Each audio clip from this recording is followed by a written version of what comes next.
সাবাস, ভারতের তেজাস বাদ, বাংলাদেশ কিনবে পাকিস্তান এবং চীনের যুদ্ধ বিমান।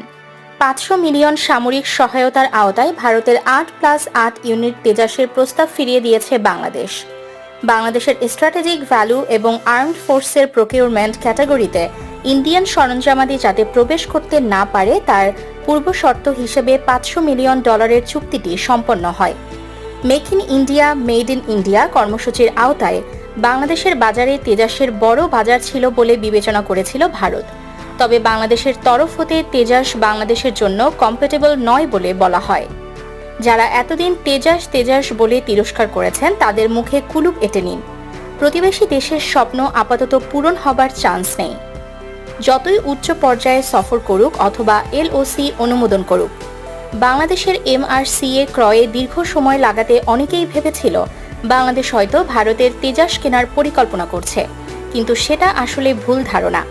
এদিকে ভারতের সাথে চলমান উত্তেজনার প্রেক্ষিতে বাংলাদেশ তার যুদ্ধ সক্ষমতা বৃদ্ধি ও বিমান বাহিনীর আধুনিকরণে চীনের সঙ্গে হাত মিলিয়ে প্রস্তুতি নিচ্ছে। বাংলাদেশ বিমান বাহিনী প্রধান air chief marshal Hasan Mahmud Khan বিমান বহরের মনোনয়নের প্রয়োজনীয়তার উপর জোর দিয়েছেন। IDRW এর প্রতিবেদনে বলা হয়েছে, সংবাদ মাধ্যমের সঙ্গে আলাপকালে বাংলাদেশ বিমান বাহিনী প্রধান বলেন, আমরা ফাইটার জেট এবং অ্যাটাক হেলিকপ্টার কেনার জন্য সর্বাত্মক চেষ্টা করছি। এমনটা হলে পাকিস্তানের পর বাংলাদেশ হবে দ্বিতীয় প্রতিবেশী যারা চীন থেকে যুদ্ধ বিমান কিনবে। প্রতিবেদনে বলা হয়েছে, বাংলাদেশ সম্ভাব্যভাবে তার বিমান বহরের শক্তি বাড়াতে চীনের Chengdu J-10C multirole fighter jet কিনতে পারে। সূত্রের বরাত দিয়ে বলা হয়েছে, বাংলাদেশ বিমান বাহিনীর জন্য প্রথম পর্যায়ে 16টি J-10C যুদ্ধবিমান কেনার পরিকল্পনা করছে।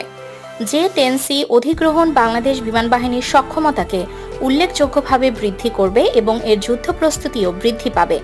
এটি স্পষ্টভাবে দেখায় যে বাংলাদেশ এই অঞ্চলে একটি গুরুত্বপূর্ণ বিমান প্রতিরক্ষা শক্তি হিসেবে নিজেকে প্রতিষ্ঠিত করতে চায়। এদিকে পাকিস্তানের সঙ্গে সম্পর্ক বদলাতে শুরু করে বাংলাদেশে রাজনৈতিক পট পরিবর্তনের পর থেকেই। দুই দেশের সম্পর্কে উন্নয়নের হাওয়া বইতে শুরু করে। বাণিজ্যিক সম্পর্কের পর এবার দুই দেশের মধ্যে সামরিক অংশীদারিও বাড়ছে।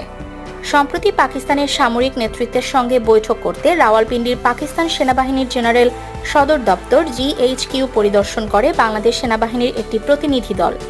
আর সেই সফরে পাকিস্তানের F-17 থান্ডার যুদ্ধবিমান নিয়ে নিজেদের আগ্রহের কথা জানিয়ে এসেছেন বাংলাদেশের সামরিক কর্মকর্তারা।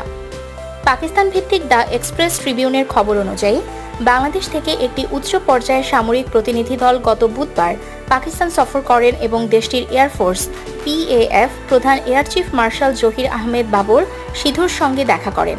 Pakistani air chief marshal Zaheer Ahmed যৌথ প্রশিক্ষণ কর্মসূচি এবং সহযোগিতামূলক সুযোগ সম্প্রসারণের উপর দৃষ্টি নিবদ্ধ করে বাংলাদেশের সঙ্গে সামরিক অংশীদারি আরও গভীর করার জন্য পাকিস্তানের প্রতিশ্রুতি পুনর্ব্যক্ত করেন। বাংলাদেশ সামরিক বাহিনীর চাহিদা পূরণে দীর্ঘদিন ধরে অত্যাধুনিক যুদ্ধ বিমানের প্রয়োজনীয়তা দেখা যাচ্ছিল। সেক্ষেত্রে বিমান বাহিনীর বহরে F-17 থান্ডার যুদ্ধ বিমানটি যুক্ত হলে তা হবে বাংলাদেশের সামরিক খাতের জন্য একটি বড় অগ্রসর বলে মনে করছেন বিশ্লেষকরা।